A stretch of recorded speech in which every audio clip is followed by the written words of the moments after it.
Can you see the screen? Can you still hear me? Yep. Okay, brilliant. All right, nice. Okay, if you can all mute your mics and I'll get started. Good evening, guys. Welcome along to this brand new workshop for summer. It's called Your Summer Survival Fitness Plan, and it can feel a bit like that during the summer months, having to, just survive in summer. A lot of things can tend to get in the way, especially if you've got children like myself. Summer holidays, kids off school, lots of activities to keep them entertained. Maybe you're going away for the summer, maybe you're going abroad on holiday. There's been lots of sport, lots of tennis, lots of football over the summer, and lots of barbecues, and all of these things can wreak havoc with our fitness goals. So, in this training, here is what we're covering. I'm going to be helping you to maintain a consistent exercise regime through the summer and how to incorporate friends and family into your routine. And also, I'll be sharing some nutrition and hydration tips. So, I mean, you guys on this call, I think you probably know who I am by now, but for anyone watching this who's not on the call, I've been in the fitness industry for over 16 years. I've devoted quite a big portion of my life to fitness. I've been myself working out, started exercising around 23 years ago. So it's pretty much half my life now. Wasn't very sort of sporty as a kid. So it was only when I got to my early sort of 20s I decided I wanted to start exercising and looking after myself better. It helped me build my confidence. I ended up getting on stage and competing in men's physique shows, fitness modeling competitions, etc.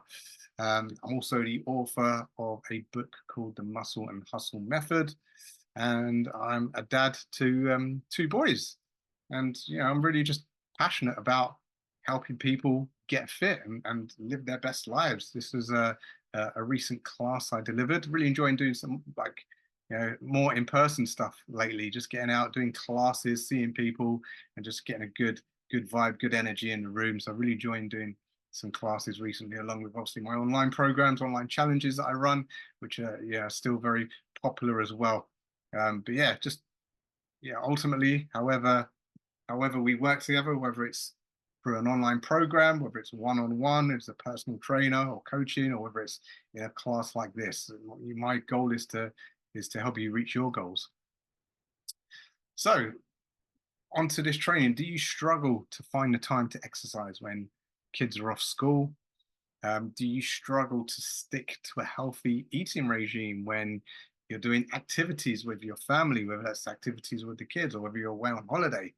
Do sporting events and social events mean you're out more over the summer and eating and drinking the wrong types of foods? And do you fall off the rails when you are on holiday? Well, hopefully this training is going to help you address some of those issues. So let's dive in. Maintaining a consistent exercise regime through the summer. How do we do that? Well, I'm going to share some tips with you now. My first tip really is to plan your weeks. So, planning, I talk about it all the time, but it really is so important. Whether you're in business, you've got to plan your week, your working week, and it's no different with your fitness. You've got to plan ahead. So have a look at your week. You know, what does this coming week look like? So we're finishing up the week now. What does next week look like for you? Ask yourself these questions. Are you going away anywhere? Are you working from home? Do you have to go into the office any days? How are you going to incorporate your exercise? On those days that you're busy. If you're traveling, what are you going to do then? So just ask yourself those questions and you look at your week in advance. It just helps you put a routine in place. And most people, when it comes to their physical exercise, they're just winging it. They're just kind of doing it when they feel like doing it. But without proper planning in place, if you don't make time for it, it's likely you're going to make time for something else. So one of the main things that I recommend for my clients, and some of you guys are on the call here, is exercising in the morning. By just getting it done nice and early, you tick it off, you get it out of the way, and it's done for the day. And when you do it early in the morning, you're more your motivation is much higher early in the day. If you leave it to later in the day, even if with all good intentions, you think I'll do it after work. When after work comes, anything can happen, and it just kind of stops you from doing it. So really need to just kind of tick it off nice and early, even if it just, exercise doesn't have to be long. It could be 15, 20, 30 minutes. You don't have to spend hours doing this. So just getting up, half an hour earlier to get a workout done first thing in the morning is, you know, in my opinion, the most likely time you're going to get it done. Unless you're like at that point where, like myself, I've been doing it for years. I just know, I prefer not to exercise in the morning. I'm more of a lunchtime man. I prefer to go sort of around 12, 1, maybe 2 o'clock latest. Any later than that, it just becomes more challenging. And really, because I work from home, my kids are at school now, so I have that flexibility to take that little bit of a break during the day. But that being said, I still could work more. I'm always kind of like prioritizing work, and so I'll give it another hour, give it another hour, and I fall into that trap as well of kind of procrastinating. So you really got to be disciplined at just getting it done. So unless you're super disciplined that you're going to get it done at lunchtime or the evening, regardless of how you feel, the best time to get it done, I would say, is always in the morning. And utilize quick hit workouts. The workout doesn't need to be long. You can use hit training, high intensity intervals, which are short bursts of exercise that really help you have a very efficient, highly effective workout that burns a lot of body fat and tones a lot of muscle in as little as 10, 15, 20 minutes. These hit workouts can be done. And, some of my clients have done these, my 10 in 10 workouts, which are very, very popular.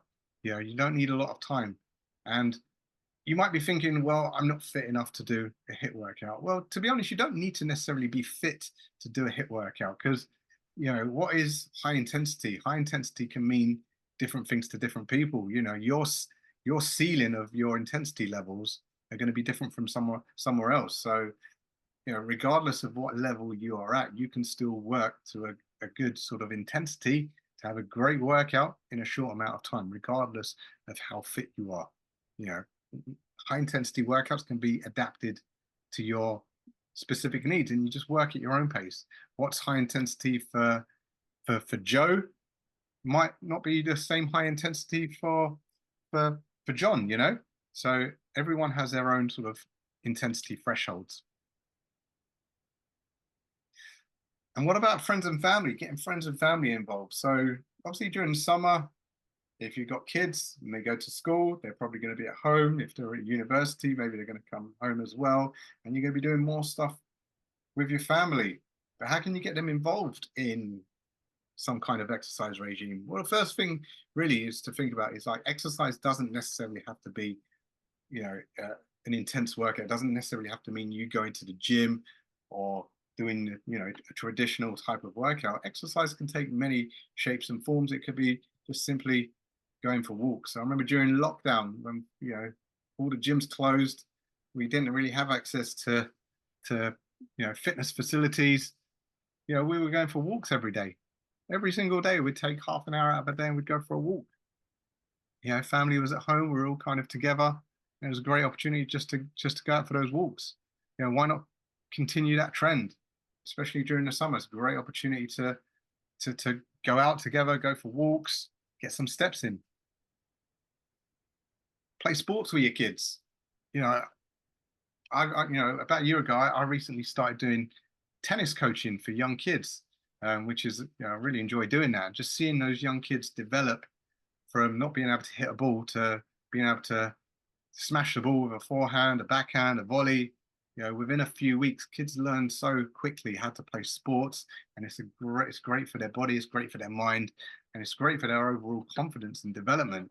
So, playing sports with your kids, go out once a day, kick a ball around in the garden, play a bit of tennis with them, do something, go, like I said, go for a walk with your kids.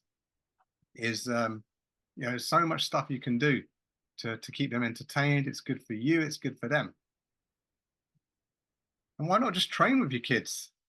Again, lockdown really kind of, I don't like to keep talking about lockdown. It was like 3-4 years ago now. But, one of the things I learned during lockdown was to be resourceful. I didn't have the gym, so I had to start training at home.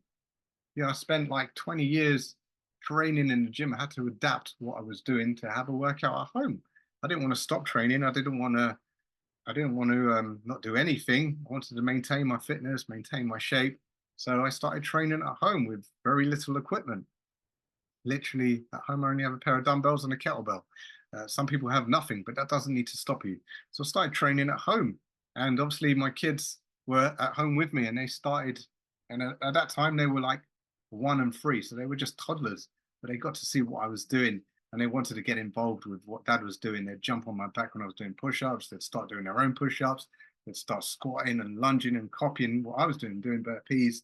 And then I was doing a lot of virtual training with clients as well during the time. And it, like most people working from home, the kids would be around and they'd see me training clients, and then they'd be get involved and they'd be delivering the sessions for me. They knew all the exercises. So, that was really quite, I really quite enjoyed that kind of time, really, because they got to learn a little bit about what I do. They got to see what dad does in terms of how he looks after himself, and they were doing the exercises themselves. And we were just kind of, we even did the Joe Wicks stuff where we'd put on a video and we'd all do a workout together. So, it's really good fun doing stuff with your kids. Just, whether you set up a little course in the garden, a little circuit, or just do something indoors. It's good fun. So let's move on to nutrition, which is obviously, a big challenge for most people, especially challenging at the best of times, but especially during the summer. So, I talked about planning with exercise. It's no different with food. In fact, any goal that you want to achieve, anything can be achieved with proper planning and preparation. So preparation is key. Planning ahead. Again, looking at your week. Yeah, are you working from home? Are you going to the office? Do you have to travel anywhere? You're going to be on a train all day. You're going to be in the car all day. Are you flying anywhere? How can you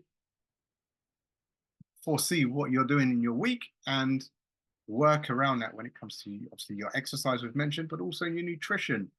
Do you need to prepare any food? What about your water intake? One of the best tips I can share with you, because I know a lot of my clients, they struggle with water intake. One of the best things, one of the best habits I've adopted over the last couple of years is as soon as I wake up, I go and drink a bottle of water, 500 milliliters of water as soon as I wake up. What I tend to do, I fill up the bottle the night before, so it's not freezing cold in the morning. I just leave it at room temperature, so it's much easier to drink.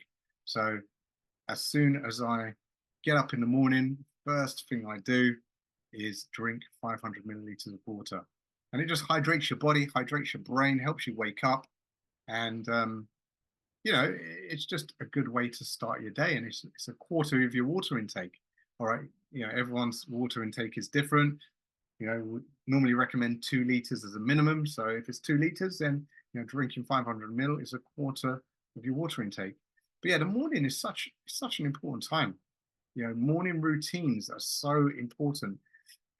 Just by getting up, if you get up at like 5 o'clock, 6 o'clock in the morning, obviously having had a good night's sleep, I wouldn't recommend that if you're going to bed at like 12 or 1 o'clock. But if you can get yourself to bed early, get yourself up early, let's say 5 o'clock, then you've got yourself a good 2 hours of the day. Imagine what you could do, 2 hours before the rest of the world gets up, before your kids get up, before the chaos of life and work and family starts taking over. Imagine what you could achieve in those 2 hours of your time every day by getting up. You can get your workout done. You can get some food prepped. You can drink some water. You could do a bit of reading.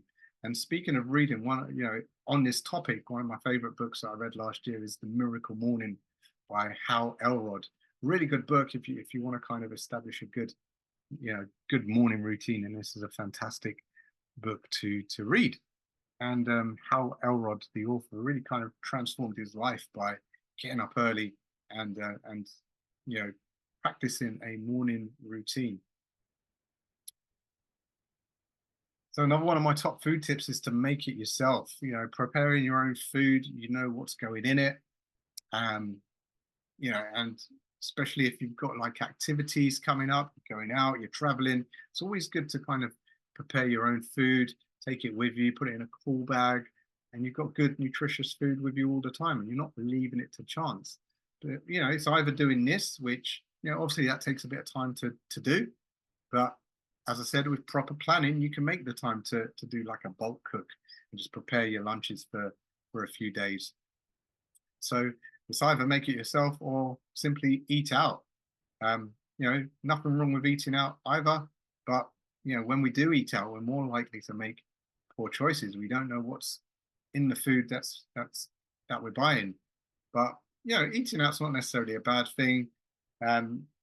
Generally when you do eat out, of course you can treat yourself if it's an occasional thing. These pizzas look very nice in this picture here, but it's not something I'd recommend you eat every day if you're eating out every day. But if let's say you've been good with your diet, you've been pretty good with your exercise, 6 or 7 days of the week, and going out for a meal like this, there's nothing wrong with that. But if it's a more regular thing, then it's going to slow down your progress. So just generally, rule of thumb when it comes to eating out, I typically would recommend you choose foods that are high in protein and low in calories. So high in protein, low in calories. There's loads of things that you can get out there. Fast food, doesn't necessarily, you can still lose weight regardless if the food is healthy or not. It's not necessarily about, it being healthy. Obviously, the healthier the better, but even foods that are not so healthy, if you can ensure that they are high in protein, lower in calories, then that's going to help you just keep to a low body fat and help you with your body composition goals. And speaking of eating out, there's a cheat sheet that I created called Food. It's the Food on the Go cheat sheet. Now I created this a couple of years ago for one of my clients when I was in the city. He used to travel a lot. He lived up north, used to travel to London several times a week, and he wouldn't prepare his food. So he asked me to create like a document, a cheat sheet of what he can eat while he's out and about in London and on the go and traveling. What can he get from like petrol stations, coffee shops, fast food restaurants? So I put this cheat sheet together. And if any of you guys would like a copy, then just in the chat type the word food and I'll be happy to send it to you. But yeah, I designed this cheat sheet for a client. I charged him 50 quid for it, so it's it's a really kind of useful document to have.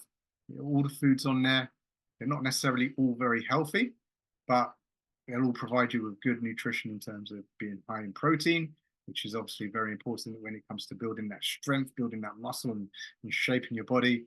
And they're all low in calories as well, which again is really important for for those of you who want to stay lean and lose body fat. So with that said, the next steps for those of you watching this, really it's all about putting the ideas that I've shared with you into action. Now that's the hardest thing. What I've shared with you is you probably already know this. There's nothing new here. There's nothing nothing that's rocket science, but it's about putting the ideas into action and having a plan, having accountability. So, the way you have that plan and accountability is to have someone keeping you accountable and someone to kind of oversee what you're doing. That's why I'm offering a one-to-one game plan call with you guys on the call, and those of you who are watching the recording, let's have a chat. Let's have a look at what you're currently doing. Let's have a look at what your goals are, where you want to get to, and let's put a plan in place. Let's give you accountability, because there's lots of fitness online. There's lots of books you can get, magazines, YouTube. You can find all the information, but the real secret is in the implementation, and that's where I can help you. So book a one-to-one call with me. I'm going to share a link in the chat if I can find it.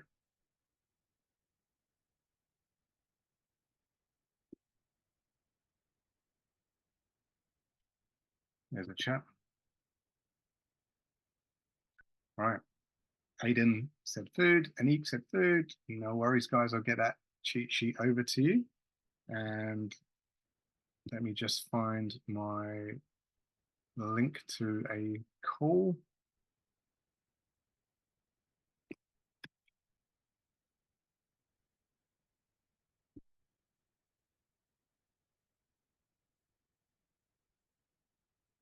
And the call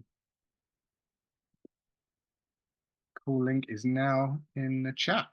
If you want to book a one-to-one with me, I'd be happy to help.